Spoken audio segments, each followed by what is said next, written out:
జ్యువెలరీలో దీపావళి దంతరాస సంబరాలు అక్టోబర్ 15 నుండి 20 వరకు VAపై flat 50% discount, zero making charges తో ఈ ఆఫర్ అన్ని బ్రాంచెస్ లో లభ్యం. షరతులు వర్తిస్తాయి.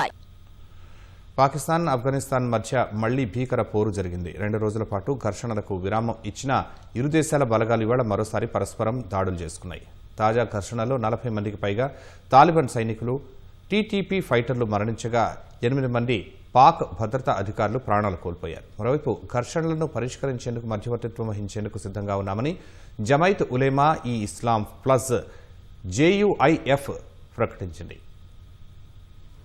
పాకిస్తాన్ ఆఫ్ఘనిస్తాన్ సరిహద్దుల్లో మళ్లీ ఘర్షణలు మొదలయ్యాయి.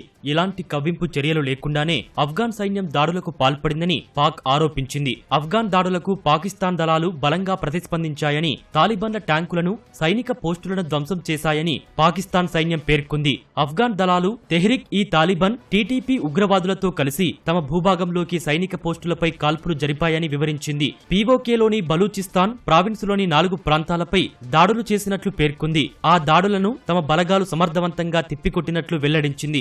గ్రామాల గుండా ఆఫ్ఘాన్ తాలిబాన్లు, టీటీపీ ఉగ్రవాదులు దాడులకు తెగబడినట్లు పాక్ సైన్యం పేర్కొంది. పౌర నివాసాలపైన దాడులు చేసినట్లు ఆరోపించింది. ఆఫ్ఘాన్ వైపు ఉన్న పాక్ ఆఫ్ఘాన్ స్నేహద్వారాన్ని కూడా తాలిబాన్లు ధ్వంసం చేసినట్లు తెలిపింది. ఖైబర్ పఖ్తూన్ఖ్వా ప్రావిన్స్ లోని కుర్రంలోనూ దాడులు జరిగినట్లు వెల్లడించింది. ఈ దాడుల్లో మొత్తం 8 మంది పాక్ భద్రతా అధికారులు మరణించినట్లు తెలుస్తోంది. గాయపడిన మరో 10 మంది పాక్ పౌరులను ఆసుపత్రికి తరలించారు. ఆఫ్ఘాన్ టీటీపీ దాడులను తమ బలగాలు తిప్పికొట్టినట్లు పాక్ సైన్యం వెల్లడించింది. తమ దళాలు జరిపిన దాడుల్లో ఆఫ్ఘాన్ కు తీవ్ర నష్టం జరిగినట్లు తెలిపింది. తాలిబాన్ల 6 ట్యాంకులు సహా 8 సైనిక పోస్టులను ధ్వంసం చేసినట్లు పాక్ సైన్యం ప్రకటించింది. ఈ దాడుల్లో దాదాపు 40 మందికి పైగా తాలిబాన్ సైనికులు, టీటీపీ ఫైటర్లు మరణించినట్లు పేర్కొంది. తమ ప్రతీకార దాడుల్లో టీటీపీ శిక్షణ కేంద్రాన్ని కూడా నాశనం చేశామని తెలిపింది. ప్రస్తుతం ఆఫ్ఘాన్ సరిహద్దుల్లో హై అలర్టులో ఉన్నట్లు పాకిస్తాన్ సైన్యం వివరించింది. తమ ప్రాంతాలపై దురాక్రమణ చర్యలకు దిగితే తగిన రీతిలో ప్రతిస్పందిస్తామని హెచ్చరించింది. ఆఫ్ఘనిస్తాన్ కూడా ఈ ఘర్షణలను ధృవీకరించింది. సరిహద్దుల్లో మరోసారి ఘర్షణలు చోటు చేసుకున్నట్లు తాలిబాన్ ప్రతినిధి జబీహుల్లా ముజాహిద్ ఎక్స్ వేదికగా ప్రకటించారు. ఈ ఘర్షణల్లో 12 మంది పౌరులు మరణించినట్లు ప్రకటించారు. 100 మందికి పైగా పౌరులు గాయపడినట్లు వివరించారు. కాందాహార్ ప్రావిన్స్ లోని స్పిన్ బొల్దాక్ ప్రాంతంపై పాక్ దాడులు చేసినట్లు చెప్పారు. ఆఫ్ఘాన్ దళాలు చేసిన దాడిలో పాక్ సైనిక పోస్టు ధ్వంసమైనట్లు ముజాహిద్ పేర్కొన్నారు. పాకిస్తానీ ఆయుధాలు, యుద్ధ ట్యాంకులను స్వాధీనం చేసుకున్నట్లు వెల్లడించారు. ఈ దాడుల్లో పెద్ద సంఖ్యలో పాక్ సైనికులను హతమార్చినట్లు చెప్పారు.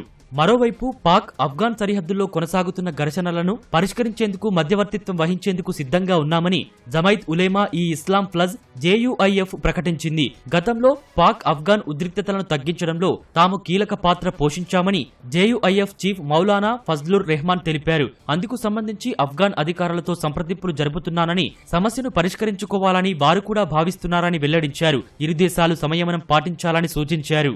ఘర్షణల కారణంగా పాక్ ఆఫ్ఘాన్ సరిహద్దులను గత 4 రోజులుగా మూసివేశారు.